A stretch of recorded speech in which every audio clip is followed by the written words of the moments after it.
الحمدللہ رب العالمین والصلاة والسلام علی سید الانبیاء والمرسلین اما بعد فاعوذ باللہ من الشیطان الرجیم بسم اللہ الرحمن الرحیم۔ الحمدللہ الہادی پروگرام میں سورۃ الصافات میں حضرت نوح علیہ السلام کا تذکرہ مبارکہ جاری تھا۔ پچھلے پروگرام میں ہم نے اس کی 75ویں آیت سے آغاز کیا تھا اور نوح علیہ السلام کے بارے میں اللہ تبارک و تعالی نے جو ارشاد فرمایا کہ ضرور بے شک نوح نے ہمیں ندا کی اور ہم کیا ہی اچھے قبول کرنے والے ہیں۔ اس پر ہمارا کلام چل رہا تھا کہ نوح علیہ السلام نے 950 سال تقریباً تبلیغ کرنے کے بعد حتیٰ کہ آپ اپنی قوم کے بارے میں اس نتیجے پر پہنچ گئے کہ اب یہ ہدایت پذیر نہیں ہو سکتی ہے، اور صحیح بات یہ ہے کہ اللہ تبارک و تعالیٰ کا فیصلہ یہ تھا کہ 950 سال کے بعد بہرحال اس نافرمان قوم پہ عذاب نازل ہونا ہے۔ لہذا نوح علیہ السلام کے دل میں اللہ نے خیال ڈالا کہ آپ دعا کریں۔ آپ نے دعا کی اور اللہ تعالیٰ کی بارگاہ میں عرض کر دی کہ اللہ اس قوم کو اب اپنا جو تیرا وعدہ ہے وہ وعدہ اس قوم تک پہنچا دے تاکہ یہ دنیا سے نیست و نابود ہو جائیں۔ تو اس پر اللہ تبارک و تعالیٰ ارشاد فرما رہا ہے کہ فلا نعم المجیبون، تو ہم کیا ہی اچھے قبول فرمانے والے ہیں۔ یعنی جب کوئی ہمیں پکارتا ہے، کوئی ندا کرتا ہے، کوئی دعا کرتا ہے تو ہم بہت اچھے قبول کرنے والے ہیں۔ بہت اچھے قبول کرنے کے بارے میں ہم عرض کر رہے تھے کہ یہ خود اپنی تعریف کرنا ہے، تو چنانچہ معلوم ہوا کہ اپنی تعریف کرنا کوئی بری چیز نہیں ہے۔ اس میں اگر برائی پیدا ہوگی تو کچھ خارجی معاملات یا امور اسباب کی وجہ سے ہو سکتی ہے، فی نفسی ہی یہ کوئی بری چیز نہیں ہے۔ اگر فی نفسی ہی برا ہوتا تو اللہ تبارک و تعالیٰ کی طرف اس کو کبھی بھی منسوب کرنا جائز نہ ہوتا، نہ اللہ تبارک و تعالیٰ اس کو اختیار فرماتا۔ جیسے کہ جھوٹ بعض مقامات پہ جائز بھی ہے، آپ نے سنا ہے، لیکن فی نفسی ہی جھوٹ ایک بری چیز ہے۔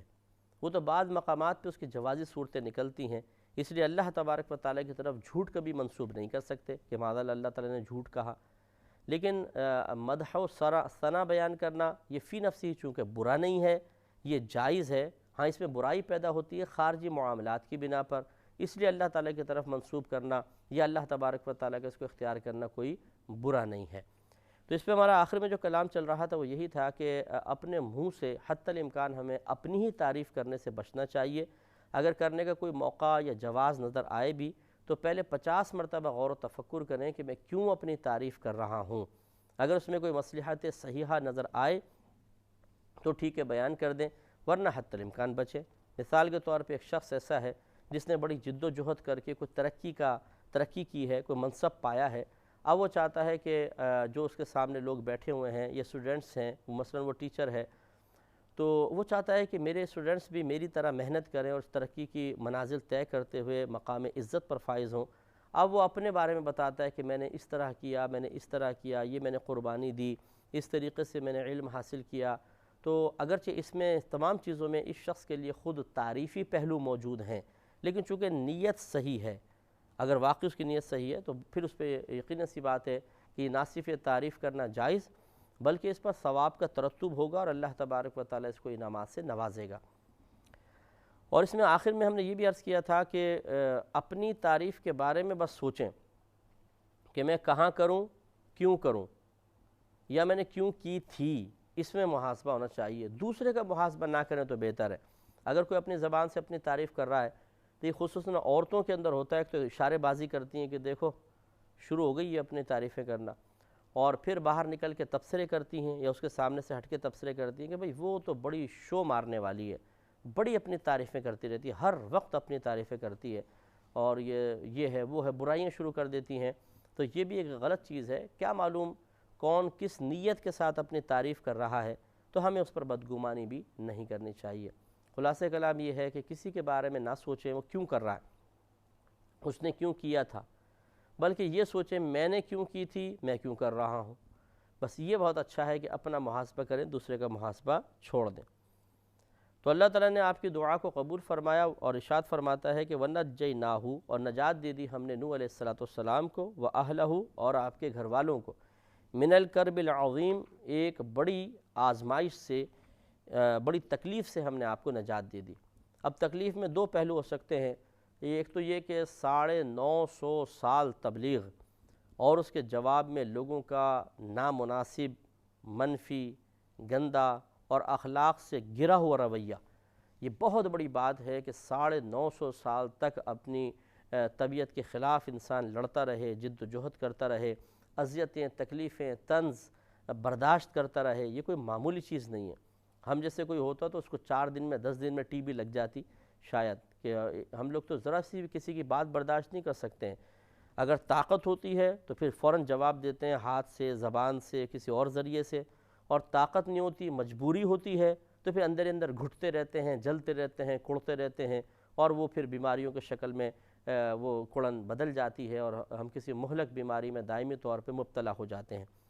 لیکن نوح علیہ السلام کی ہمت کو سلام ہے، اور اس کو ہم بارہا کہہ چکے ہیں۔ ان باتوں پہ ضرور آپ کو غور و تفکر بار بار کرنا ہوگا کہ انبیاء علیہم السلام کوئی ایسا نہیں ہے کہ وہ تکلیف پروف ہو گئے تھے، کہ نہ ان کی ڈس ہارٹ ہوتے تھے، نہ دل آزاری، نہ انہیں اپنی ذلت کا کوئی احساس ہوتا تھا، نہ کسی کے چہرے کے بدلتے ہوئے تاثرات سے ان کے دل کو کوئی جلن کڑن محسوس ہوتی تھی، رنج محسوس ہوتا تھا، بلکہ وہ تو بس ایسے ہی تھے، ایک بے جان سے، جیسے ایک مجسمہ ہوتا ہے کہ جس کے کوئی احساسات نہیں ہوتے، کوئی شعور نہیں ہوتے، اور کوئی ان کے اوپر چیز اثر نہیں کرتی۔ نہیں، ایسا نہیں ہے۔ یہ جس کا بھی خیال ہے وہ غلط ہے۔ انبیاء علیہم السلام بھی ایک بشر ہوتے ہیں، ان کی بشریت کا انکار کرنا کفر ہے۔ ہاں، ہمارے مقابلے میں ان کی بشریت یقیناً انتہائی کامل ہوتی ہے، لیکن جس طریقے سے ہم کسی خوشی کو قبول کرتے ہیں، غم کو قبول کرتے ہیں، خوشی محسوس کرتے ہیں، غم محسوس کرتے ہیں، تکلیف اور اذیت محسوس ہوتی ہے، چاہے روحانی ہو چاہے جسمانی ہو، اسی طریقے سے بعین ہی انبیاء علیہم السلام کو بھی تکلیف ہوتی ہے، اذیت ہوتی ہے، ان کا دل دکھتا ہے، بلکہ ہم سے زیادہ دکھتا ہے، کیونکہ ان کا دل نرم ہوتا ہے، ان کے دل میں رقت زیادہ ہوتی ہے، اور جو رقت آمیز دل رکھتا ہے، جس کا دل نرم ہوتا ہے، اسے اتنی ہی زیادہ آزمائشوں کا سامنا کرنا پڑتا ہے۔ تو لہٰذا یا تو اللہ تعالیٰ کی مراد یہ ہے کہ ہم نے انہیں کرب عظیم سے، ایک عظیم تکلیف سے نجات دی، تو یہ 950 سال کی تبلیغ مراد ہے، اور یا پھر وہ طوفان، کہ طوفان نوح جب آیا اور دریا زمین نے پانی اگلنا شروع کر دیا، آسمان نے پانی برسانا شروع کر دیا، تو پوری دنیا والے ہلاک ہو گئے۔ اس میں نے آپ کو بتایا تھا کہ 2 قول ہیں، بعض نے کہا کہ نوح علیہ السلام کی قوم پر یہ عذاب آیا تھا، پوری دنیا میں نہ پھیلا، اور بعض نے کہا کہ نہیں، بالکل پھیلا ہے، اور سب کے سب اس میں ہلاک ہوئے۔ اور نوح علیہ السلام کے 3 صاحبزادے تھے، وہ ان سے پھر آگے نسلیں چلی ہیں، جس کا بھی ذکر میں انشاءاللہ عرض کرتا ہوں۔ تو اللہ تبارک و تعالیٰ نے یہاں پر یعنی جو کچھ بیان فرمایا کرب عظیم، اس سے 2 چیزیں مراد ہو سکتی ہیں، یا تو 950 سال کی تبلیغ اور یا طوفان نوح۔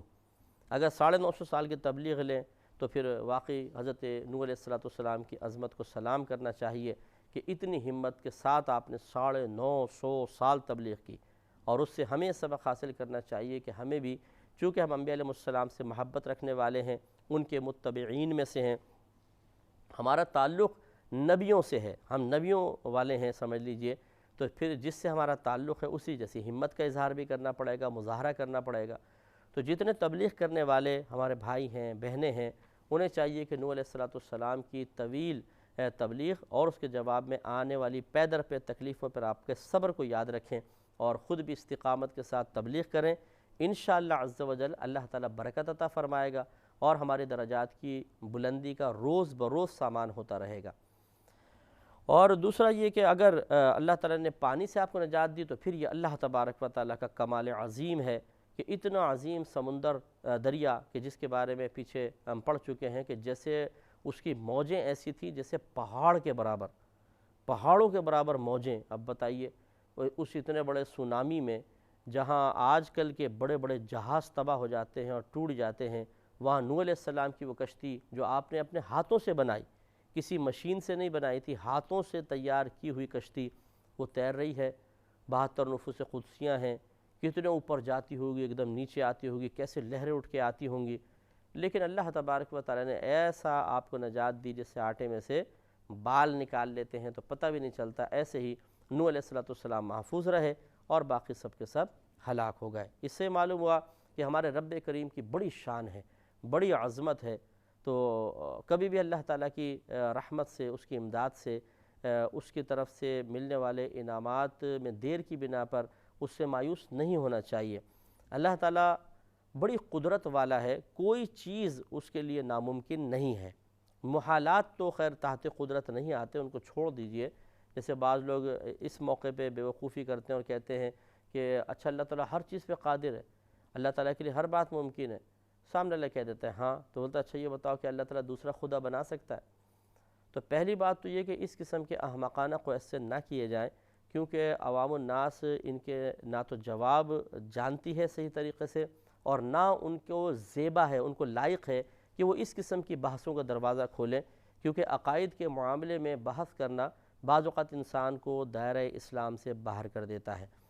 لیکن ہم اس کا جواب بہرحال بتا دیتے ہیں کہ ہر وہ چیز جس کا وقوع ممکن نہ ہو، جیسے دوسرا خدا، اللہ تبارک و تعالیٰ کا معاذ اللہ ہلاک ہونا، اللہ تبارک و تعالیٰ کی صفات کا ختم ہو جانا، اللہ تعالیٰ کا ایسا پتھر بنا دینا جس کو وہ خود نہ اٹھا سکے، تو اس قسم کے معاملات یہ سب جو ممکن الوقوع نہ ہوں، یعنی جو وجود میں نہیں آ سکتے، ناممکن ہے کہ وجود میں آئیں، انہیں کہتے ہیں محال۔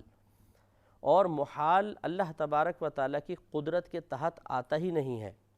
یعنی اللہ تعالیٰ جو ہم کہتے ہیں اللہ تعالیٰ ہر شے پر قادر ہے، وہ جس کو چاہے جیسا چاہے بنائے، مٹائے، پیدا کرے، مارے، کوئی اس کو جس کو جتنا دے، جتنا چھینے، کوئی اس کو روکنے والا نہیں ہے۔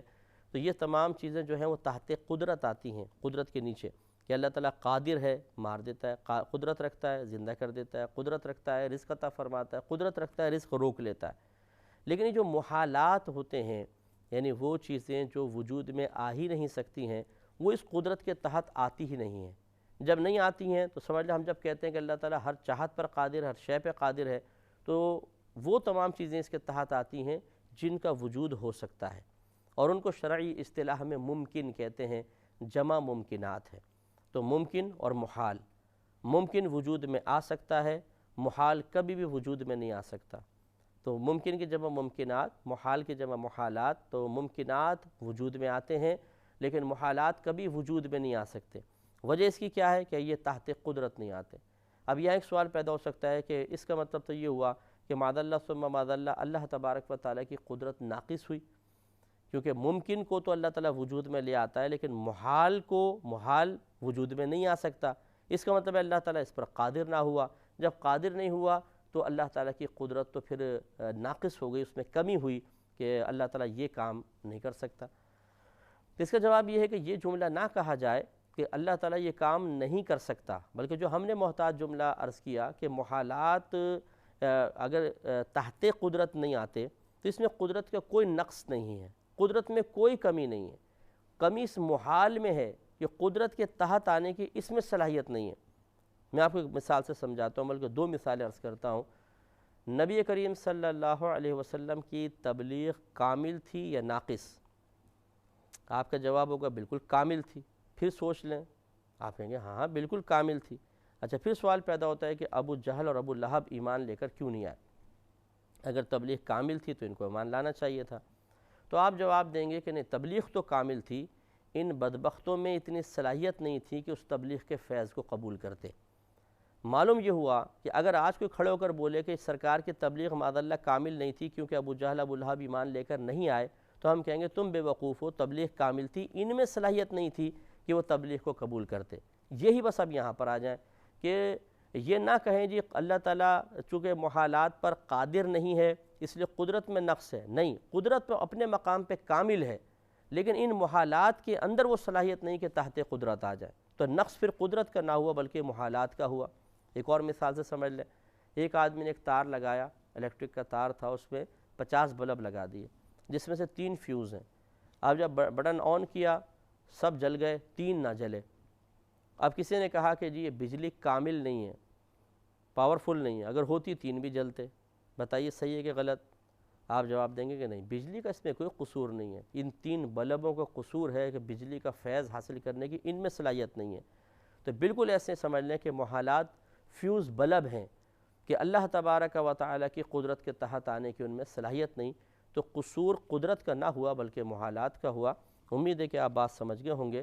باقی اللہ تبارک و تعالیٰ ہر چاہت پر قادر ہے، اور جس طرح اللہ تعالیٰ نے اتنے عظیم طوفان سے نوح علیہ السلام کو بآسانی بچا لیا، اسی طریقے سے یاد رکھیں کہ آپ کی میری چھوٹی چھوٹی مصیبتیں، چھوٹی چھوٹی پریشانیاں ہمارے رب کریم کے لیے کچھ بھی بڑی نہیں ہیں۔ ہم آپ کو دعوت فکر دیتے ہیں اور آپ کے ایمان کی مضبوطی کا سامان کرنے کی کوشش کرتے ہیں کہ کبھی ایسا ہو آپ کسی پہاڑ کے پاس جانے کا آپ کو موقع مل جائے تو نیچے سے بالکل قریب جا کے نیچے سے کھڑے ہو کر دیکھیے گا، تو آپ کو اللہ تعالیٰ کی عظمت کا احساس ہوگا اور اپنی حقارت کا ہمیں احساس ہوگا کہ جو رب کریم اس اتنے بڑے پہاڑ کو زمین پر روکنے پہ قدرت رکھتا ہے، آپ کی میری مصیبت دور کرنا اس کے لیے کیا پرابلم ہے۔ پھر کبھی سمندر پہ آپ جائیں، تھوڑا سا اندر جا کے دیکھیے گا سمندر کا پریشر کتنا ہوتا ہے، آپ کو ایک دھکا پڑے گا ادھر آئیں گے، پھر جب پانی واپس جاتا ہے تو ایسا لگتا ہے کہ نیچے کی زمین ہی کھینچ کے لے جا رہا ہے، تو آدمی ڈس بیلنس ہو کے گرنے لگتا ہے۔ اور سمندر کا اگر آپ نے کبھی طوفان دیکھا ہو کسی ڈاکومنٹری وغیرہ کے اندر تو آپ نے دیکھا ہوگا کیسے بڑے بڑے جہاز تنکوں کی طرح اڑ کے چلے جاتے ہیں۔ یہ مخلوق ہے، بتائیے خالق کی عظمت کا عالم کیا ہوگا۔ جو اللہ تبارک و تعالیٰ اس سمندر کو کنٹرول کر رہا ہے، اس میں موجود ہزاروں ویل، ہزاروں شارک، ایک سے ایک خطرناک قسم کا جانور اللہ تعالیٰ کے کنٹرول میں ہے، اس کے مرضی کے خلاف کچھ بھی نہیں کر سکتا، تو بتائیے وہ رب کریم کیا ہماری مشکل کو دور نہیں کر سکتا۔ اسی طریقے سے ہواؤں کو دیکھیے، جب تیز ہوا چلتی ہیں چھتیں اڑ جاتی ہیں، جب سمندری طوفان آتا ہے آپ نے دیکھا ہوگا درخت جڑ سے اکھڑ جاتے ہیں۔ سونامی جب آیا اگر آپ نے وہ ویڈیو دیکھی ہو تو مکان اڑ گئے اور درخت اپنی جگہوں سے اکھڑ گئے۔ اتنی پاورفل ہوائیں، جب مخلوق کی طاقت کا یہ عالم ہے تو خالق کی قدرت کا کیا عالم ہوگا آپ سوچئے۔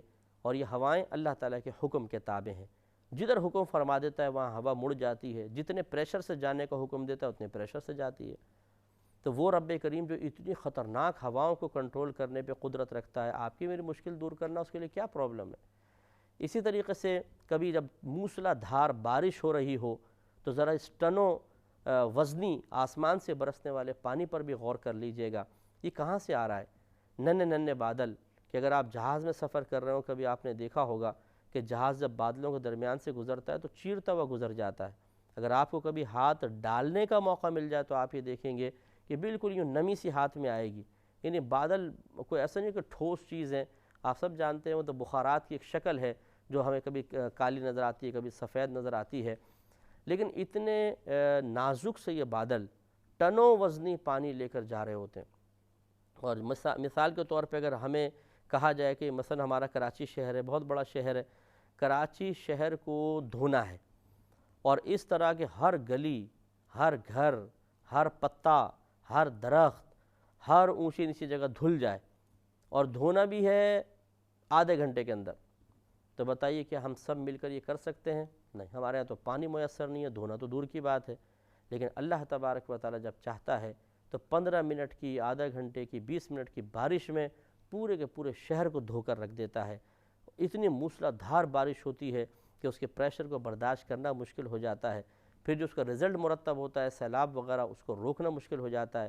لیکن اللہ تبارک و تعالیٰ ان تمام چیزوں کو بھیجنے پر، کنٹرول کرنے پر قدرت رکھتا ہے۔ اپنا گلیکسی کا نظام ہی آپ دیکھ لیں، ہماری زمین تو بہت چھوٹا سا سیارہ ہے، اس سے کئی لاکھ گنا بڑے سیارے گردش کر رہے ہیں۔ کون کنٹرول کر رہا ہے؟ اللہ تبارک و تعالیٰ۔ تو جو ان چیزوں پہ غور و تفکر کرے گا تو انشاءاللہ اس کے ذہن میں وہ وسعت پیدا ہوگی کہ خود اس کو اپنے ذہن کے کچے پن پر اور ایک سطحی قسم کی سوچ پر افسوس ہوگا کہ میں اپنے اللہ کے بارے میں کیا سوچ رہا تھا کہ میرا رب میری اس معمولی سی مشکل کو دور نہیں کر سکتا۔ پھر اس کو شرم آئے گی اور انشاءاللہ توبہ کی توفیق حاصل ہوگی۔ اللہ تعالیٰ مجھے اور آپ کو بھی غور و تفکر کرنے کی توفیق عطا فرمائے، آمین۔